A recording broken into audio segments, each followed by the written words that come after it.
Hello প্রিয় দর্শক, আপনাদেরকে জানাই এই চ্যানেলে স্বাগত। আপনারা জানেন যে এই চ্যানেলের উদ্দেশ্য হচ্ছে শাস্ত্র তথ্য তুলে ধরা এবং মূল তত্ত্বগুলি আপনাদের সামনে উপস্থাপন করে আপনাদেরকে জানানো। আজকে সেই রকমই একটি তত্ত্ব, তুমি আমি কে? তুমি এবং আমি কে? এই যে প্রশ্নটি আমার চ্যানেলের মধ্যে একজন কমেন্টসে লিখেছেন, সেই উত্তরটি আমি যথাযথভাবে দেওয়ার চেষ্টা করব। আপনারা মনোযোগ দিয়ে শুনবেন, অবশ্যই আপনাদের ভালো লাগবে।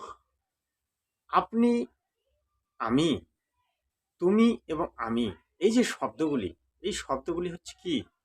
এই শব্দগুলি শব্দ মাত্র। এই শব্দগুলি চিরস্থায়ী নয়। কারণ আজকে আমি আছি, কালকে আমি থাকবো না। তাহলে এই শব্দগুলি কি চিরস্থায়ী নয়? তাই এই যে তুমি এবং আমি কে? আমি একদিন চলে যাব, আপনি একদিন চলে যাবেন, সবাই আমরা এখান থেকে চলে যাব। কোথায় যাব সেটা ঈশ্বরই জানে। কিন্তু তুমি আমি যখন এই দেহটি ত্যাগ করব, তখন তো এই দেহটি শ্মশানে পুড়ে ছাই করবে, আর হয়তো কবরে পুঁতে দেবে। এই যে আমাদের এই দেহটি কিন্তু মাটির সঙ্গে মিশে যাবে। যেমন জল, মাটি, অগ্নি, বায়ু দ্বারা এই শরীরটি তৈরি। আবার এই শরীরটি এই পঞ্চতত্ত্বের মধ্যে বিলীন হয়ে যাবে। কিন্তু থাকবে কি? থাকবে জীবাত্মা। এই জীবাত্মা হচ্ছে অজর অমর। এই জীবাত্মার কোনো বিনাশ হয় না। তাই এই জীবাত্মাই হচ্ছে আমাদের দেহের মূল মালিক। অনেকে বলে মনের উপরে কিছু নেই, মন হচ্ছে সবার উপরে, মনে যা চায় তাই করো। কিন্তু দেখুন, মন হচ্ছে চঞ্চল প্রকৃতির। মন শরীরের ইন্দ্রিয়গুলির রাজা বটে, কিন্তু মনের অনুসারে যে চলবে সে দিনের পর দিন নিচে চলে যাবে। মন আপনাকে কিছুতেই শান্তি দেবে না, মন আপনাকে চঞ্চল করে রাখবে। তাই মনকে যে বশীভূত করতে পেরেছে সেই হয়েছে যোগী। আমি আপনাদেরকে যে বিষয়টি নিয়ে বোঝাতে চেষ্টা করছি, যে আমি, আপনি বা তুমি, আমরা কেউই অমল শ্যামল যে যে নামেই হোক না কেন, আমরা তা নই। এ তো আমাদের এই জগতে যখন আমরা জন্মগ্রহণ করি, তখন আমাদেরকে একটা নাম দেওয়া হয়, যে নামে আমরা সাড়া দেব।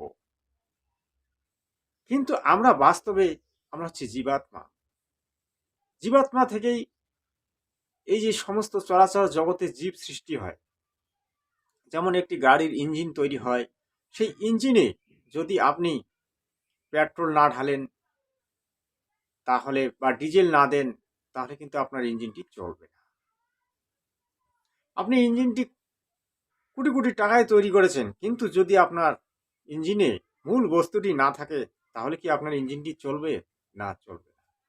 সেরূপ হচ্ছে এই দেহে ইঞ্জিনের মূল মালিক হচ্ছে জীবাত্মা। এই জীবাত্মা যদি না থাকে, সঙ্গে সঙ্গে এই দেহটি নিষ্প্রাণ হয়ে যায়, অর্থাৎ এই দেহটি নির্জীব হয়ে যায়। তখন মানুষকে আমরা কি বলি? যে কল্লা, শ্যামল, অমল, যে যে নামেই হোক, সে মারা গেছে। সেই তদ্রূপ এই জীবাত্মাই হচ্ছে আমাদের মূল মালিক। আমি, আপনি, তুমি, আমরা কেউই নই। আমরা হচ্ছি সেই ঈশ্বরের দাস, সেই পরমাত্মার দাস। সেই দাস হওয়ার যে সাধন ভজন, তার নাম হচ্ছে ভক্তি। পরমাত্মার দাস যদি আপনি হতে পারেন বা আমি হতে পারি, তাহলে দেখবেন আমাদের জীবন সুখময় হয়ে উঠবে। তাই জগৎগুরু তত্ত্বদর্শী সন্ত রামপাল মহারাজ বলেছেন যে পরমাত্মার ভক্তি হচ্ছে শ্রেষ্ঠ ভক্তি।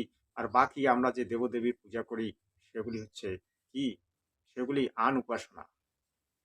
অর্থাৎ এই ভক্তিগুলো আমাদের কোনো বিশেষ কাজে আসে না। এগুলি, এই যে ভক্তিগুলো আমরা করি, পূজাগুলি করি, এগুলো সীমিত সময়ের জন্য। আপনি মা মনসার পূজা করলেন, বললেন যে আমাকে যেন সর্প দংশন করে না, আমার পরিবারে যেন কোনো সর্প দংশন হয় না। সেটা ঠিক আছে, সেটা নাও হতে পারে, কিন্তু সেটা চিরস্থায়ী নয়। দেখবেন আপনার পরিবারে যদি কেউ মা মনসার কোনো কার্যের মধ্যে ব্যাঘাত করে বা কোনো অবিচার করে, তাহলে দেখবেন যে মা মনসা ক্রুদ্ধ হয়ে এই সংসারের মধ্যে অশান্তি সৃষ্টি করে দেবে। এই যে দেবতার ভক্তি হচ্ছে ক্ষণস্থায়ী, স্থায়ী নয়। তাই আমরা আসলে হচ্ছে জীবাত্মা। আর এই জীবাত্মা যখন মুক্তি পায় তখন হয় আত্মা। আর আত্মা পরমাত্মার যখন মিলন হয় তখনই হয় মোক্ষ। আমি আশা করি আপনাদেরকে কিছুটা বোঝাতে পেরেছি। কারণ অর্জুন গীতার মধ্যে বলেছিল যে আমি যে এই যে যুদ্ধ করব, কুরুক্ষেত্রের যুদ্ধে কাকা, জ্যাঠা, মামা, শ্বশুর, ভাই এদের সঙ্গে যুদ্ধ করে এদেরকে হত্যা করব, তাদের কি হবে? তখন শ্রীকৃষ্ণ বলেছিল যে অর্জুন দেখো, কেউ মরে না। আমি যে এই জগতে ছিলাম না এমন নয়, আর থাকবো না এমনটাও নয়। কারণ আমরা ছিলাম, আমরা আছি, আমরা থাকবো। এটাই হচ্ছে তুমি, আমি, আপনি কে? এই প্রশ্নের উত্তর এটাই। আমরা ছিলাম, আমরা থাকবো, আমরা ভবিষ্যতেও থাকবো, আমরা অতীতেও ছিলাম। জীবাত্মা কখনো মরে না। জীবাত্মা কি হয়? এক দেহ থেকে অন্য দেহে স্থানান্তরিত হয় তার কর্ম অনুসারে। কারণ এই যে লোকটা হচ্ছে, এই লোক পৃথিবী লোক, অর্থাৎ স্বর্গমত্ত পাতাল, এটা হচ্ছে কর্মভূমি। এই কর্মভূমিতে যে যেমন কর্ম করবে সে তেমনই ফল পাবে, আর তেমনই সে জুনি প্রাপ্ত হবে। আজকে আপনি যদি ভালো কর্ম করেন তাহলে আপনি আবার মানুষ জন্ম পাবেন। আর যদি খারাপ কর্ম করেন তাহলে পশুর জুনিতে আপনাকে জন্ম হবে। তাই এই কর্মভূমিতে কর্মভূমিতেই আছে সবকিছু। আপনি মোক্ষ প্রাপ্তির জন্য যদি কর্ম করেন তাহলে মোক্ষ প্রাপ্তি হবে। আপনি স্বর্গের জন্য যদি কর্ম করেন স্বর্গ প্রাপ্তি হবে। আপনি সেই মহাস্বর্গের জন্য যদি সাধন ভজন করেন তাহলে মহাস্বর্গে পৌঁছে যাবেন। আর যদি আপনি পশু জনির জন্য কর্ম করেন তাহলে পশু জনিতে যাবেন। যেমন দারু পান করলে 70 বার কুত্তার জন্ম হয়, এটা অনেকে হয়তো জানে না, কিন্তু আমাদের সনাতন ধর্মের গ্রন্থে লিপিবদ্ধ আছেই। একটা বিড়ি পান করলে কি হয়? একটা মানুষের 5 সেকেন্ড আয়ু কমে যায়। আপনি যেমন খাদ্য খাবেন, যেমন কর্ম করবেন, যেমন ভক্তি করবেন, ঠিক তেমনি আপনি ফল পাবেন। সেটা আপনার উপরেই নির্ভর করবে যে আপনি কি করবেন। আপনি সৎসঙ্গ করবেন না অসৎসঙ্গ করবেন, সেটা আপনার উপর নির্ভর করবে। কিন্তু আমি হচ্ছি জীবাত্মা। এই জীবাত্মাকে মুক্ত করার নামই হচ্ছে ভক্তি, সাধন, ভজন। এটার নামই হচ্ছে মোক্ষ লাভের রাস্তা। যে জীবাত্মাকে উদ্ধার করতে চান তিনি মোক্ষের সাধন ভজন করেন। আর বাকি যারা এই দেবদেবীর পূজায় ব্যস্ত তারা আসলে মোক্ষ লাভের পূজা করেন না। তারা এই কালে এখানকার ক্ষণস্থায়ী লাভের আশায় তারা পূজা করেন। মা কালীর পূজা করলেন, মা আমায় ধন সম্পদ দাও। লক্ষ্মীর পূজা করলেন, মাতা লক্ষ্মী আমায় ধন সম্পদ দিন। এই যে আমাদের সংকল্পগুলি আমরা এখানে পূরণ করার জন্য বিভিন্ন দেবদেবীর পূজা করি, কিন্তু এই দেবদেবীর পূজায় কোনোদিন মোক্ষ লাভ হয় না, আর কোনো ভক্তিও পরিপূর্ণ হয় না। যদি আমি পুরোপুরি ভক্তি তত্ত্ব জানার চেষ্টা করি বা জানবার জন্য আগ্রহী হই, তাহলে আমাকে হিন্দু সনাতন ধর্মের যে 6টি শাস্ত্র, 18 পুরাণ এবং 4 বেদ সম্পর্কে আপনাকে জ্ঞান অর্জন করতে হবে এবং সদ্গুরুর আশ্রয় গ্রহণ করতে হবে। তবে আপনি পরিপূর্ণভাবে সনাতন ধর্মের তত্ত্বগুলি জানতে পারবেন। যতক্ষণ পর্যন্ত না আপনি সনাতন ধর্মের তত্ত্ব জানবেন, ততক্ষণ পর্যন্ত কিন্তু আপনি পরিপূর্ণভাবে সনাতন ধর্মের কিছুই বুঝতে পারবেন না। কারণ সনাতন ধর্মের যে শাস্ত্রগুলি, এই শাস্ত্রগুলি হচ্ছে অগাধ সমুদ্র। আর যদি আপনি ঠিকমতো অধ্যয়ন করেন তাহলে দেখবেন যে সবই ঠিক। 18 পুরাণ কোনো শাস্ত্র নয়। 18 পুরাণ নিয়ে যারা কথা বলে তারা ব্যর্থ কথা বলে। কারণ 18 পুরাণে আপনি কিছুই পাবেন না। পরমাত্মার ভক্তি করুন এবং এই জীবাত্মাকে উদ্ধার করার চেষ্টা করুন এবং উদ্ধার করার জন্য ভক্তি করুন। এটি হচ্ছে এই মানব জীবনের মূল উদ্দেশ্য।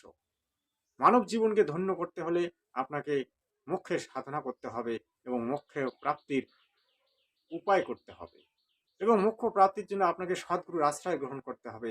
এটি হচ্ছে মানব জীবনের উদ্দেশ্য। যতক্ষণ পর্যন্ত না আপনি মোক্ষ প্রাপ্তির জন্য চেষ্টা করছেন না, ততক্ষণ পর্যন্ত আপনার এই মানব জন্ম ব্যর্থ। মানব জীবন জন্মের মূল উদ্দেশ্যই হচ্ছে ভক্তি সাধনা করে এই কাল লোক থেকে মুক্তি পেয়ে সত্য লোকে যাওয়া, মোক্ষ লাভ করা। আমরা কজন এই চেষ্টা করি? আমরা সত্য রজ তম তিন গুণের মায়ায়, অর্থাৎ ব্রহ্মা বিষ্ণু মহেশ্বরের মায়ায় আমরা এখানে জর্জরিত হয়ে, কামনা বাসনায় জর্জরিত হয়ে আমরা আমাদের সেই জন্মের পরে যে পরমাত্মাকে বলেছিলাম যে হে প্রভু, আমার সেই মানব জন্মে যেন আমি আপনার শ্রীচরণের দাস হতে পারি, আপনার ভক্তি সাধনা করতে পারি, সেগুলো আমরা এখানে এসেই ভুলে যাই। ভোলার কথা নয় বন্ধু, ভুলবেন না। আপনারা চেষ্টা করুন মোক্ষ প্রাপ্তির উপায় বের করতে এবং মোক্ষ প্রাপ্তির সাধন ভজন করে এই জীবাত্মাকে সেই সত্য লোকে নিয়ে যাওয়ার জন্য আপনারা চেষ্টা করুন। কারণ এই কাল লোক ভয়ঙ্কর কাল, এখানে আমাদেরকে বন্দি করে রেখেছে। এটা হচ্ছে আমাদের জেলখানা, এটা আমাদের ভূমি নয়, এটা আমাদের নিজ বাসস্থান নয়। আমাদের নিজ বাসস্থান হচ্ছে সেই অমরলোক, সত্যলোক। আমি যতটুকু পেরেছি আপনাদেরকে বোঝানোর চেষ্টা করেছি এবং আপনাদেরকে নলেজ দিয়েছি। আপনাদের যদি ভালো লাগে তাহলে চ্যানেলটিকে সাবস্ক্রাইব করবেন, লাইক করবেন। এই ধরনের ভিডিও এবং শাস্ত্র তত্ত্বগুলি দেখার জন্য আপনারা আগ্রহী থাকবেন এবং আগামী ভিডিও দেখার জন্য আগ্রহী থাকবেন। ধন্যবাদ।